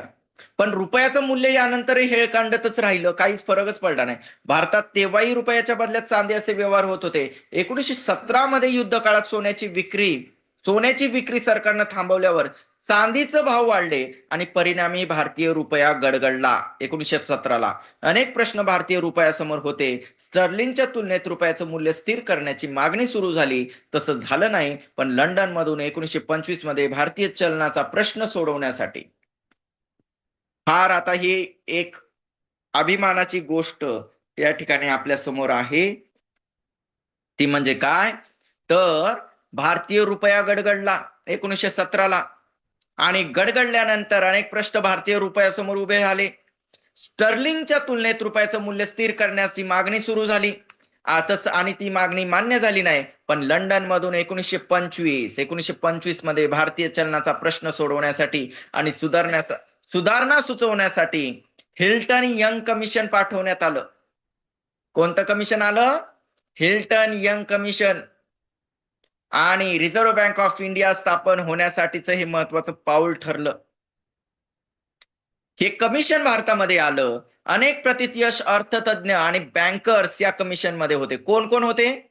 अनेक प्रतितयश अनेक प्रथितयश अर्थतज्ञ आणि बँकर्स या कमिशन मध्ये होते आणि इथे डॉक्टर बाबासाहेब आंबेडकरांचाही या कथेत प्रवेश झाला. आणि असं म्हणतात की हे कमिशन जेव्हा आलं तेव्हा बघा, जेव्हा हे कमिशन भारतामध्ये आलं तेव्हा आल्यानंतर सगळ्या जे अर्थतज्ञ आणि बँकर्स होते, जेव्हा हे कमिशन भारतात आलं तेव्हा त्या सर्वांच्या हातामध्ये डॉक्टर बाबासाहेब आंबेडकरांच्या द प्रॉब्लेम ऑफ रुपी या पुस्तकाची प्रत होती. त्या हिल्टन यंग कमिशन जेव्हा भारतात आलं आणि भारतात आल्यानंतर त्या सर्वांच्या हातात बाबासाहेबांच्या द प्रॉब्लेम ऑफ रुपी या पुस्तकाची प्रत होती आणि ती प्रत त्या ठिकाणी होती, तेव्हा डॉक्टर बाबासाहेब आंबेडकरांनी राजकारणात एक नवा प्रवाह जो आणला होता, तो जातींच्या प्रभावामुळे हजारो वर्ष लुप्त होता. पण ते त्यांचं ऐतिहासिक कार्य लक्षात घेताही हे दिसतं की त्यांच्या मनाची मूळ वीण ही अर्थशास्त्राची होती. भारत आणि त्यांच्या इतिहास, वर्तमान, भविष्य यांच्यासोबत फिरणारा त्यांचा अर्थविचार हा विद्यार्थी दशेपासून दिसतो. 1913 मध्ये जेव्हा ते न्यूयॉर्कच्या कोलंबिया विद्यापीठात पोहोचले तेव्हा तिथले अर्थशास्त्राचे प्राध्यापक एडविन सेलिगमन यांच्या प्रभावानं त्यांनी पदव्युत्तर पदवीसाठी अर्थशास्त्र हा विषय निवडला होता. तेव्हा MA साठी जो प्रबंध त्यांनी लिहिला होता, administration of finance of East India company, 1972 ते 1958च्या कालावधीत त्यासाठी बाबासाहेबांनी घेतला होता. याच काळात ईस्ट इंडिया कंपनीची पाळंमुळं भारतात रुजली, त्यामुळे भारतातल्या प्रशासन आणि वित्त व्यवहारावर कसा परिणाम झाला आणि त्यानं भारतीय जनतेवर कसा अन्याय झाला अशी मांडणी बाबासाहेबांनी केली होती.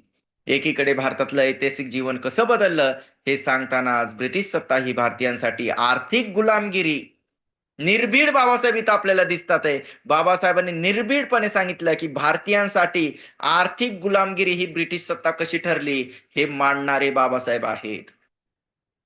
महानायको हा गुण इथं दिसून येतो.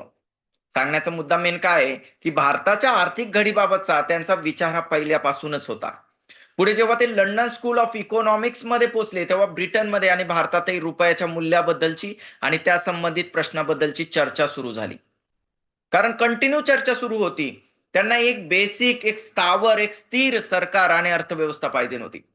रुपयाचं अस्थिर मूल्य, त्याची आवश्यक स्थिरता, सुवर्ण विनिमय पद्धत, गोल्ड एक्सचेंज स्टँडर्ड की सुवर्ण प्रमाण पद्धत, गोल्ड कन्व्हर्टिबल स्टँडर्ड, हे केंद्रीय बँकेची आवश्यकता असा तो मोठा आवाका होता. फार मोठं विचार मंथन त्या काळात चालू होतं ब्रिटिश सरकारमध्ये. त्यावेळेस बाबासाहेबांनी रुपयाच्या प्रश्नाला हात घातला आणि हाच त्यांचा प्रबंध म्हणजे दी प्रॉब्लेम ऑफ रुपी. तोपर्यंत भारतीय चलनामध्ये प्रश्नामध्ये अगोदर आपण पाहिलं तसं प्राध्यापक केन्स यांचा प्रवेश झाला होता. त्यांनी त्यांची मतं जाहीर मांडली होती, पुस्तकं लिहिलं होतं. केन्स यांनी त्यांचा अभ्यास चालू होता, सराव चालू होता. त्यांनी त्यांची मतही मांडली होती, पुस्तकं पण लिहिली होती. पण इथं बाबासाहेबांनी या वादात उडी घेतली आणि केन्स यांच्यासारख्या जागतिक कीर्तीच्या, काय झालं, जागतिक कीर्तीच्या अर्थतज्ञाशी एक प्रकारे दोन हात केले बाबासाहेबांनी.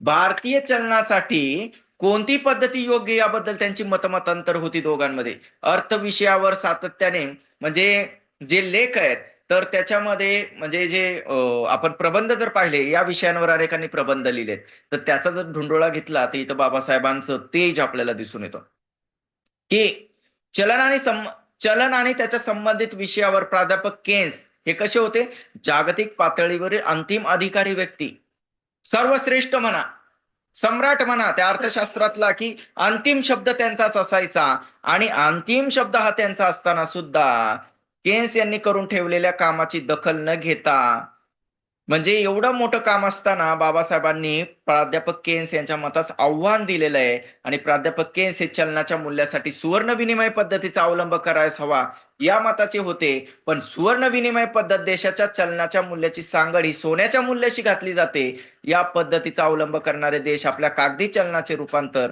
निश्चित दराने सोन्यामध्ये करून ठेवतात. तसे अशा देशात सोन्याची किंमत सरकार निर्धारित करते, परंतु सुवर्ण प्रमाण पद्धतीत मात्र प्रत्यक्ष चलनात काही प्रमाणात सोने वापरलं जातं. पारतंत्र्यातील भारतात सुवर्ण विनिमय पद्धतीने रुपयाची हाताळणी केली जावी हे ब्रिटिश सरकार आणि प्राध्यापक केन्स आदी प्रभूतींचं मत होतं. परंतु बाबासाहेबांनी हे खोडून काढलं. सुवर्ण विनिमय पद्धत ही बाबासाहेबांनी खोडून काढली आणि बाबासाहेबांचं मन होतं की सुवर्ण विनिमय प्रमाण पद्धतीत चलन स्थैर्य येऊ शकत नाही. तर प्राध्यापक केन्स यांच्या मताचा पुरस्कार करणाऱ्या अण्णांना वाटत होतं की सुवर्ण विनिमय प्रमाण पद्धतीत रुपयाची किंमत आपोआप स्थिर होऊ शकेल. बाबासाहेबांना ते अमान्य होतं. आपलं मत सिद्ध करण्यासाठी बाबासाहेबांनी 1800 ते 1993 या काळातील चलन मूल्याचा ढांडोळा घेतला. त्यातून मिळालेल्या दाखल्यांच्या आधारे त्यांनी साधार दाखवून दिलं की भारतासारख्या अविकसित देशात सुवर्ण विनिमय पद्धत अयोग्य आहे. सुवर्ण विनिमय पद्धत, गोल्ड एक्सचेंज पद्धती अयोग्य आहे. खेरीज या पद्धतीत चलनवाढीचा सुद्धा फार मोठा धोका आहे. इतकाच युक्तिवाद बाबासाहेबांनी केलेला नाहीये. त्यांनी आपल्या सखोल अभ्यासाच्या आधारे ब्रिटिश सरकारवर थेट आरोप केलेत. बघा, त्यावेळेचे ब्रिटिश सरकार, त्यांच्यावर आरोप केला. बाबासाहेबांचं म्हणणं होतं की सुवर्ण विनिमय पद्धतीचा अवलंब करून ब्रिटिश सरकार रुपयाची किंमत कृत्रिमरित्या चढी ठेवत असून त्या मागे ब्रिटनमधून भारतात निर्यात करणाऱ्या जास्तीत जास्त त्यांना नफा कमवायचा आहे. आणि पुढे जाऊन बाबासाहेबांनी थेट रुपयाच्या अवमूल्यनाची मागणी केलेली आहे. बाबासाहेब काय म्हणतात आहे? रुपयाचं अवमूल्यन करा. आणि मग बाबासाहेबांनी अशा पद्धतीने केन्स यांना आव्हान दिल्यानंतर त्या यंग कमिशन पुढे बाबासाहेबांना साक्ष द्यावी लागली. आणि साक्ष देत असताना बाबासाहेबांनी बँकिंग विश्वातलं सगळ्यात मोठी साक्ष दिली. आणि साक्ष दिल्यानंतर तो किचकट विषय त्या ठिकाणी बाबासाहेबांनी जो आग्रहाचा विषय मांडला होता रिझर्व्ह बँकेच्या स्थापनेत, त्या आग्रहाखातर, त्या मतातून पुढे रिझर्व्ह बँकेची स्थापना झाली आणि आधुनिक सुधारित चलन पद्धती त्या ठिकाणी निर्माण झाली. आणि सर्वात मोठं योगदान त्या ठिकाणी बाबासाहेबांचं याच्यामध्ये राहिलं. अशाच प्रकारे आपण जर पाहिलं तर जुलै 1926 मध्ये त्यांच्या अंतिम अहवालात रिझर्व्ह बँकेच्या स्थापनेची शिफारस केलेली आणि बँकेला चलन जारी करण्याचे सगळे अधिकार देण्यात यावे असं बाबासाहेबांनी सांगितले. ज्येष्ठ अर्थतज्ञ आणि सध्या राज्यसभा सदस्य असलेले डॉक्टर नरेंद्र जाधव यांनी बाबासाहेब आंबेडकरांनी तेव्हा घेतलेल्या या आर्थिक भूमिकेचं आजही महत्व आहे असं त्यांच्या इकॉनॉमिक्स आणि पॉलिटिकल विकली, कोणता इकॉनॉमिक्स आणि पॉलिटिकल विकली या प्रमुख मासिकात प्रकाशित एक लेखात म्हटलंय. तर ते काय म्हणतात की भारतीय अर्थव्यवस्थेचं संस्थात्मक रूप आज जे आपल्याला दिसतंय, एवढं आपण म्हणतो ना भारतीय अर्थव्यवस्था ट्रिलियन कडे जात आहे. भारतीय जी अर्थव्यवस्था ती फार मोठी अर्थव्यवस्था म्हणून त्यांनी झेप घेतलेली आहे. तर आजचं जे त्याचं कारण म्हणजे भारतीय अर्थव्यवस्थेचं संस्थात्मक रूप, एक आकार भारतीय अर्थव्यवस्थेला आहे आणि त्याचं पूर्णपणे बदललेलं आहे. पण तेव्हा डॉक्टर बाबासाहेब आंबेडकरांनी जो दिलेला संदेश आहे तो कालातीत आहे. आणि त्यावेळी झालेल्या वादाच्या मुळाशी त्यांचं म्हणणं होतं की आर्थिक विवेक सांभाळला जाईल अशा प्रकारच्या चलन नियंत्रकाची आवश्यकता आहे. आणि म्हणून आर्थिक विवेक सांभाळण्यासाठी जे नियंत्रक निर्माण करण्याचं जे काम आहे अर्थशास्त्रज्ञ म्हणून, तर बाबासाहेबांचं सर्वात मोठं योगदान जे काय, तर आर्थिक नियंत्रक म्हणून बाबासाहेबांनी जे वेळोवेळी सूचना केला, तर त्यात आज मोठी जागतिक अर्थव्यवस्था बनलेल्या भारतातील रिझर्व्ह बँक जे काम करतं हे पाहता आंबेडकरांचा म्हणजे बाबासाहेबांचा जो अर्थविचार आहे तो किती योग्य ठरलाय हे आपल्याला माहित पाहिजे. हे आपल्याला काय माहित पाहिजे. कारण काय आहे की जे हिल्टन यंग कमिशन त्यांचा अहवाल आणि केलेल्या सूचनांचा स्वीकार करून तत्कालीन ब्रिटिश सरकारने 1927 मध्ये रिझर्व्ह बँक बिल आणलं आणि या बँकेला बाजारात चलन जारी करण्याचे सर्व अधिकार दिले आणि तिची स्वायत्ता टिकवण्यासाठी तिच्या व्यवस्थापनावर राजकीय व्यक्तींच्या नेमणुका करता येणार नव्हत्या. आज सुद्धा रिझर्व्ह बँकेत कोणत्याही राजकीय व्यक्तीची नेमणूक करता येत नाही. ही बाबासाहेबांचा विजय आहे, बाबासाहेबांची दूरदृष्टी आहे. पण अनेक मतमतांतर असल्याने हे विधेयक लगेच संमत झालं नाही. 1928 मध्ये सुधारित विधेयक आणलं गेलं, पण तरी बराच काळ वादातच गेला. आणि 1930 मध्ये पहिल्या गोलमेज परिषदेमध्ये जेव्हा भारतातल्या राजकीय सुधारणांची आणि अधिकारांची चर्चा सुरू झाली, तेव्हा त्यात राजकीय अधिकारांबरोबर आर्थिक अधिकारांमध्ये केंद्रीय रिझर्व्ह बँकेची निर्मिती ही पूरक मानली गेली. पुन्हा एकदा 1933 मध्ये हिल्टन यंग कमिशनच्या शिफारशींवर आधारित the reserve bank of India हे बिल 1933 हे आणलं गेलं आणि 6 मार्च 1934 ते गव्हर्नर जनरलच्या सहीने कायद्यात रूपांतरित झालं. आणि सर्वात महत्वाची भारतात घटना घडली ती म्हणजे 1 एप्रिल 1935 ला. बघा, त्या 1 एप्रिलला पण एप्रिल फुल म्हणून गेलं. परंतु आज जे फुल आपण आपल्या घरामध्ये आणतोय, जो आनंद आपण घेतोय, ती घटना म्हणजे 1 एप्रिल 1935 रोजी रिझर्व्ह बँक ऑफ इंडिया अस्तित्वात आली आणि या बँकेने जगामध्ये एक इतिहास नोंदवला. एक नियंत्रित अशी ही बँक त्या ठिकाणी आली. ही शिखर बँकांची बँक त्या ठिकाणी निर्माण झाली आणि बँकिंग अर्थव्यवस्था जी मोठ्या चढ-उतारातून गेली होती, मोठ्या घुसळणीतून गेली होती, तर त्याला बाहेर काढण्याचं काम डॉक्टर बाबासाहेब आंबेडकरांनी केलेलं आहे. अर्थतज्ञ डॉक्टर बाबासाहेब आंबेडकरांनी केलेलं आहे. त्यांचा अर्थविचार, त्यांची भूमिका अशा प्रकारे आपल्याला भारतीय बँकिंग व्यवस्थेचा कणा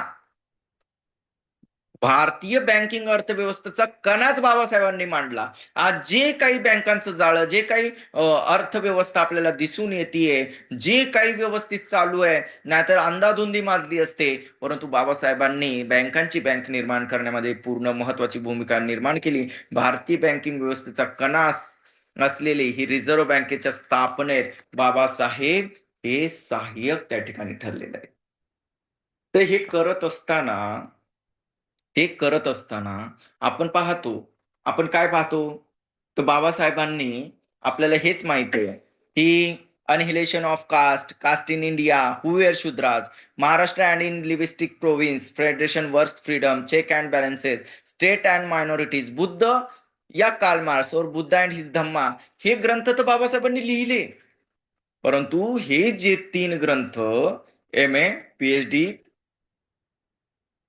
आणि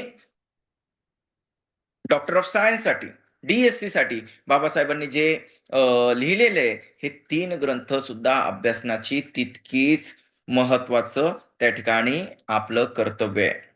डॉक्टर बाबासाहेब आंबेडकरांचा annihilation of caste, Indian constitution, state and minorities आणि बुद्ध अँड हे धम्म, म्हणजे ह्या तर अक्षरशः जणू काही 4 दिशा जशा पद्धतीने असतात, तर 4 प्रकारच्या हे ग्रंथ म्हणजे भारतीयांसाठी, जगासाठी हे अत्यंत महत्वाचे असे 4 ग्रंथ त्या ठिकाणी झालेले आहेत. आणि यातून बाबासाहेबांनी श्रममंत्री असताना, त्या ठिकाणी जलमंत्री असताना इतकं महत्वाचं योगदान बाबासाहेबांच्या हे अर्थतज्ञ म्हणून त्यांची जी छाप पडलेली आहे ना, तर बाबासाहेब हे श्रममंत्री असताना केलेले कामगारांचे, त्या ठिकाणी रोजगाराचे जे कायदे आहेत, ते नियम आहे, ते बाबासाहेबांच्या दूरदृष्टीची एक झलक आहे.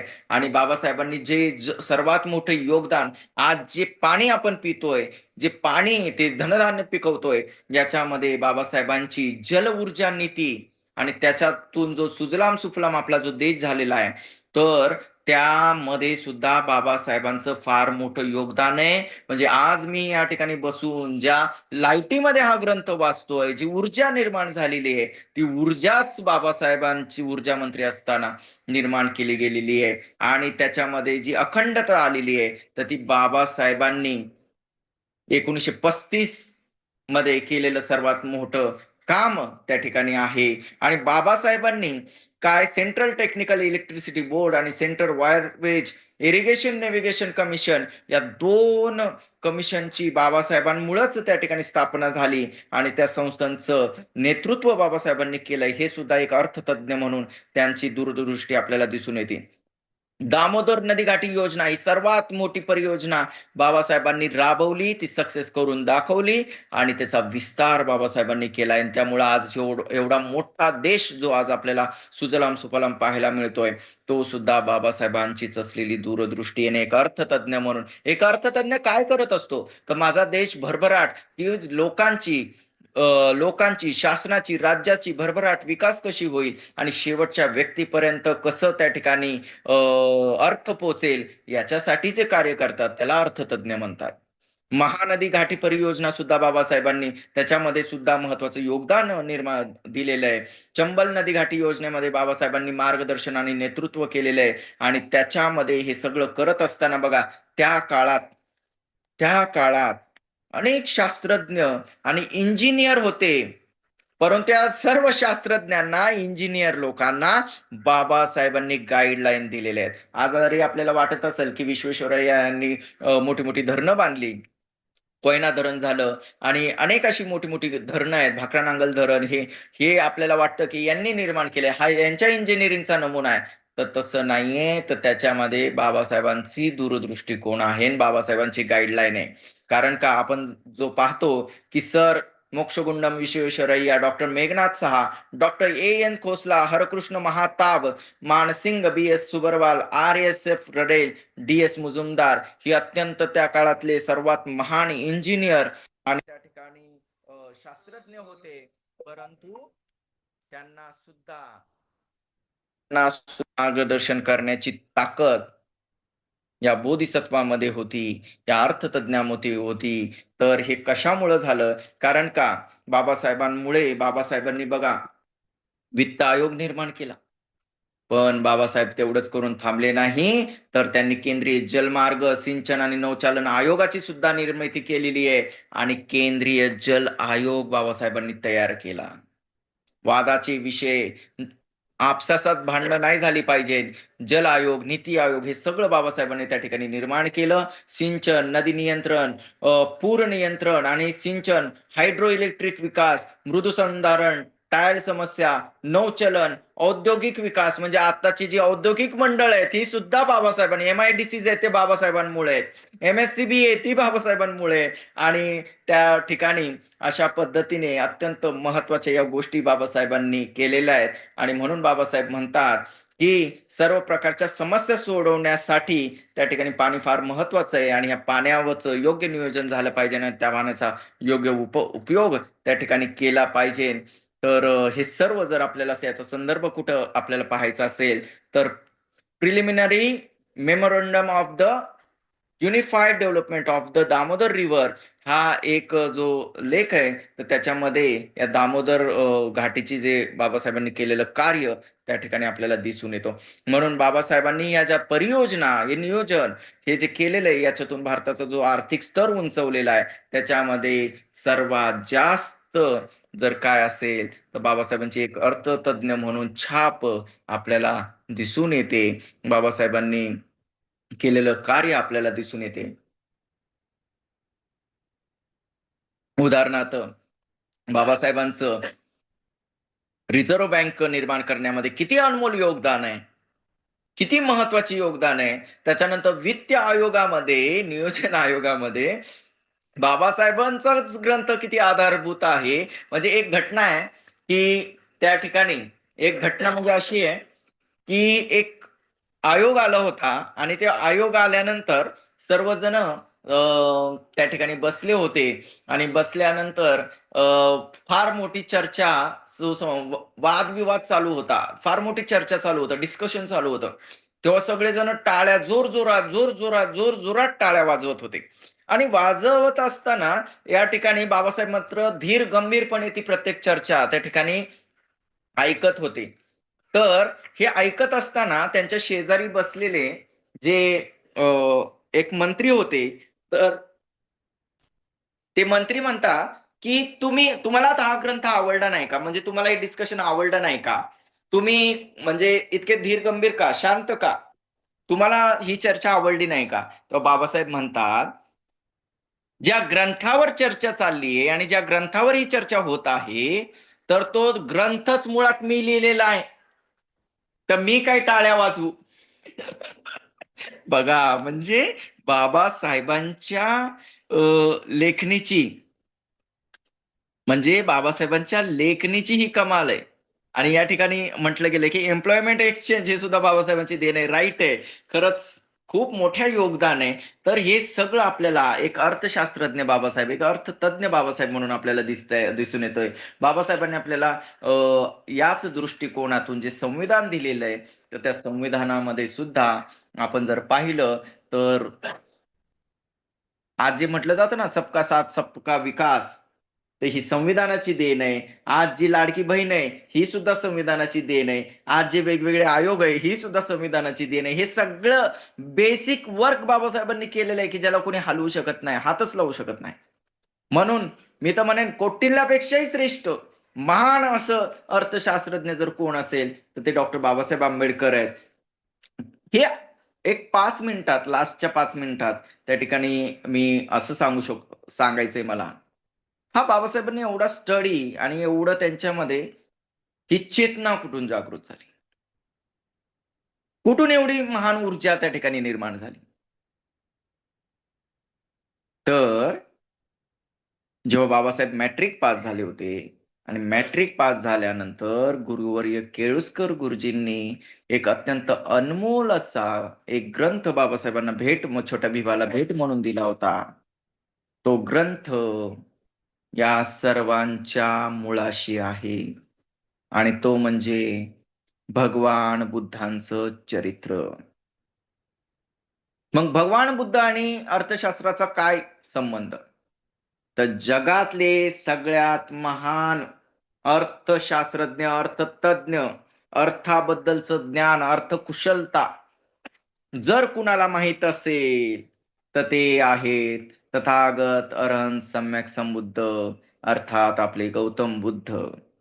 कारण भगवान बुद्धांच्या एका मूळ सूत्रावर अर्थव्यवस्था आणि अर्थवितरण हे निर्माण झालेले आहे. आपण जे म्हणतो ना, सम्राट अशोकांच्या काळामध्ये सोन्याचा धूर निघत होता. जहा डाल डाल पर सोने की चिडिया करती ती बसेरा, हो भारत देश आहे मेरा. ते हे कोणत्या काळात? तर सम्राट अशोकांच्या काळात. सम्राट अशोकांच्या काळात जम्बूद्वीपाचा म्हणजे जीडीपी हा 33% होता आणि त्याचं मूळ होतं ते म्हणजे भगवान बुद्धांचं मार्गदर्शन. आणि ते मार्गदर्शन दुसऱ्या तिसऱ्या कुणी नाही केलं, तर मोगलीपुत्र उपगुप्त महाथेरोंनी केलेलं आहे. आणि ते कोणत्या सूत्राच्या आधारे? तर ते सूत्र आहे कूटदंत सूत्र, जे बुद्ध अँड हिज धम्मामध्ये सुद्धा बाबासाहेबांनी दिलेलं आहे. कूटदंत सूत्रामध्ये अर्थशास्त्राविषयी, वाणिज्याविषयी तथागतांनी खूप सुंदर मार्गदर्शन केलंय की यज्ञ कसा असावा, यज्ञ कसा करावा, कशा पद्धतीने यज्ञाकडे जावं आणि कोणता यज्ञ असावा आणि कोणता यज्ञ सफल होतो. तर अर्थाचा यज्ञ तथागत सम्यक संबुद्ध गौतम बुद्धांनी सांगितलेला आहे. दुसरं आहे वाणिज्य सूत्र, तिसरं आहे दक्षिणाविभंग सूत्र, चौथं आहे मंगल सूत्र, पराभव सूत्र, अनाथ पिंडक सूत्र, वज्जी सूत्र, कालाम सूत्र. या सर्व सूत्रातून सुद्धा अर्थाचा बोध त्या ठिकाणी होतो. मंगल सूत्रामध्ये तर दिलेलंच आहे मंगल कशाने त्या ठिकाणी होतं आणि त्याच्यामध्ये वेगवेगळे शिल्प शिकणं, वेगवेगळा अभ्यास करत राहणं हे सुद्धा अर्थाकडेच त्या ठिकाणी घेऊन जातं. पराभव सूत्रामध्ये कशाने पराभव होतो, तर हे फक्त एखाद्या मानवाला केलेलं मार्गदर्शन नाहीये, तर याच्यामध्ये देशाचा सुद्धा कशाने पराभव होऊ शकतो, तर ते त्या ठिकाणी दिसून आपल्याला येतं. आपण पाहतोय की तथागतांच्या काळातच राजगृह, श्रावस्ती, वैशाली यांची किती भरभराट आणि विकास झालेला होता आणि येथे सुद्धा प्रचंड अर्थव्यवस्था किती स्ट्रॉंग होती. हे छोटे छोटेच राज्य होती, पण अर्थ म्हणजे एक यांच्यामध्ये किती स्वातंत्र्य, समता, बंधुता आणि न्याय याच्यावर आधारित यांचं त्या ठिकाणी राज्य होतं. आणि कशा पद्धतीने तथागतांच्या माध्यमातून तर पुढे भरभराट आणि विकास झाली याचाही अभ्यास बाबासाहेबांनी नक्की केलाय. सम्राट अशोक आणि त्यांची राज्य प्रणालीचा बाबासाहेबांनी खूप खूप बारकाईने अभ्यास केलेला आहे. त्यासाठी त्यांनी पालीचे अनेक ग्रंथ स्वतः वाचलेले आहेत. पालीच्या ग्रंथांचा अभ्यास केलेला आहे. अनेक पाली, प्राकृत, संस्कृत सर्वच ग्रंथांचा त्या ठिकाणी अभ्यास केलेला आहे. नागार्जुन, असंग, वसुबंधू हे फक्त काही धर्माचे तत्ववेत्ते नाही आहेत, तर वेळोवेळी राज्याचे त्या काळात जे राजे होते त्यांचे हे मार्गदर्शक आणि गुरु सुद्धा आहे, हे आपण लक्षात घेतलं पाहिजे. धर्मकीर्ती, चंद्रकीर्ती हे सुद्धा दिग्नाक, आचार्य वसुबंधू, असंग यांनी त्यावेळेच्या राजांना, आचार्य शांतीदेव यांनी सुद्धा मार्गदर्शन केलेलं आहे. आणि त्यातून गुप्त काळ हा सर्वात सुवर्ण काळ त्या ठिकाणी मानला जातो. तर अशा पद्धतीने आपण हे समजून घेतलं पाहिजे. आणि याचा सुद्धा बाबासाहेबांनी बारकाईने अभ्यास केलेला आहे. सम्राट हर्षवर्धन, राजा मिलिंद यांचं गुप्त काळ आणि याच्यातून तक्षशिला, विक्रमशिला, नालंदा या विद्यापीठांची ऐतिहासिक पार्श्वभूमी सुद्धा बाबासाहेबांनी खूप चांगल्या पद्धतीने वाचलेली आहे, अभ्यासलेली आहे. मिलिंद प्रश्न आणि त्याच्यानंतर 3 चिनी प्रवासांचे ग्रंथ सुद्धा बाबासाहेबांनी याच्यासाठी खूप मार्गदर्शक आहे, प्रेरणादायी आहे. बाबासाहेबांनी आपण पाहतो, की व्यापार वृद्धी, व्यापार विनिमय, जागतिक बँक प्रणाली, जागतिक नाणेनिधी, चलन निर्माण, चलन आणि विनिमयामध्ये बाबासाहेबांचं फार मोठं योगदान आहे. खरंच एक बाबासाहेब तज्ञ म्हणून, एक अर्थशास्त्रज्ञ म्हणून किती महान आहे, तर हे आपण त्या ठिकाणी समजून घेतलं पाहिजे. कारण तथागतस्य सावको असं जेव्हा म्हटलं गेलेलं आहे, तर तथागतांमध्ये हे गुण आहेत, म्हणून त्यांच्या त्या महान श्रावकामध्ये आहेत. तथागतांचे हे महान श्रावक त्या ठिकाणी होण्याचा त्या ठिकाणी त्यांनी प्रयत्न केलेला आहे आणि करत आहेत. आणि दुसरी गोष्ट म्हणजे या सर्व गोष्टींचा विचार घेऊन जे लिच्छवींना केलेलं मार्गदर्शन आहे, त्याच्यानुसार वैशालीच्या लिच्छवींचा भारतीय संविधानावर, त्यांच्या राज्य पद्धतीचा, त्यांच्या शासन पद्धतीचा सगळ्यात जास्त प्रभाव आपल्या राज्यघटनेवर आहे. आणि बाबासाहेबांनी आपल्या राज्यघटनेसाठी ती शासन प्रणाली नियुक्त केलेली आहे. त्या विनयाच्या माध्यमातून आपली शासन प्रणाली आलेली आहे. परंतु भगवान बुद्धांच्या सूत्राचा आधार घेऊन अर्थशास्त्राचं नियोजन बाबासाहेबांनी निर्विवादपणे पूर्णत्वास केलेलं आहे. आणि त्याची साक्ष जर कोण देत असेल, तर ती म्हणजे ती रिझर्व्ह बँक ऑफ इंडिया. अशा या महान अर्थतज्ञास, अशा महान अर्थशास्त्रज्ञास, अशा विद्वानास, महानायकास मी वंदन करतो, त्रिवार अभिवादन करतो. माझ्या बुद्धीप्रमाणे या ठिकाणी जेवढं सांगण्याचा प्रयत्न करता आला तेवढं मी सांगितलं. परंतु मला एक अभ्यास करण्याची संधी या ठिकाणी आपल्या समूहाच्या, धम्मपद समूहाच्या माध्यमातून मला मिळाली. त्याबद्दल मी सर्व धम्मपद समूहाचे सर्वांचे मनपूर्वक आभार मानतो. बोलताना काही चूक झाली असेल तर त्याबद्दल दिलगिरी व्यक्त करतो, क्षमा या ठिकाणी व्यक्त करतो. आणि ह्या विषयाला मी न्याय देऊ शकलो का नाही मला माहित नाही, परंतु एक मांडण्याचा प्रयत्न केला. तर फार अतिशय गंभीर असा हा विषय होता आणि तो मी इथं मांडण्याचा प्रयत्न केला. तुम्ही सर्वांनी खूप छान ऐकलात, त्याबद्दल धन्यवाद. नमो बुद्धाय.